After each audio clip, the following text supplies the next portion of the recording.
કે આ તો ગુણ જ છે ને, આ તો બોલ જ છે ને, તો માતાનો કોઈ અર્થ રે ઘણા લોકો જો હવે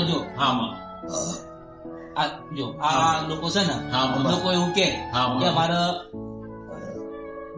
મેરડી માતા જો મેરડી ધર્મ પૂજા છે.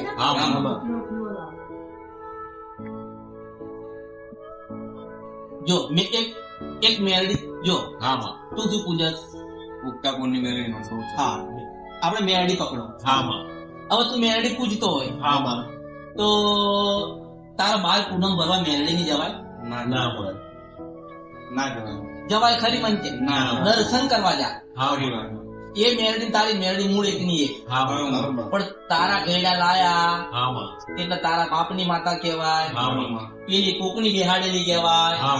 તારી માતાનો ગુનો તમે કર્યો, પેલી નો તમે નહીં કર્યો, એટલે પેલી માતા તમારું કામ નહીં કરે. અંજો પૂનમ જો હું એમ નથી, જો તમે તાર પૂનમ ભરજો, જે માતા ઘરમાં પૂજો છો એ માતાની પૂનમ ભરવા બહાર તમે તારે જજો, પણ એટલું કઉ છું કે પહેલી પૂનમ ઘરે તો ભરો.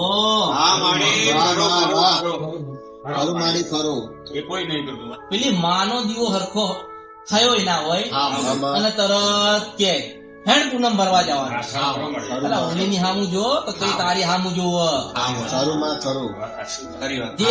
જે તમારી માતા છે, તારી માં ભૂખી હોય એને માછી ખવડાવો શું થાય? આ માગવાનું તોય માગવાનું માતા. જો મારી પાસે કેટલા માણસ મળવા આવશે છે, લાખો માણસ. જો મને ગમે તેટલા માણસ મળવા આવતા હોય, આ સુધી કોઈ એવું નથી કીધું કે માં મને ભક્તિ યાદ. આ સુધી હું રાહ જોઉં કોણ ભક્તિ લેવા આવે. કોઈ મારી પાસે ભક્તિ લેવા નથી આવતું. લોકો પોતાના દુઃખ મારી પાસે લઈને આવે છે. મારું એક જ શબ્દ હશે કે શ્રદ્ધાની વિશ્વાસ રાખજે. તું આવ્યો તો તારો ભાવ સાચો હશે તો તારા ઘરે તારી માતા તારા સપનામાં લાઈને ઉભી રાખી.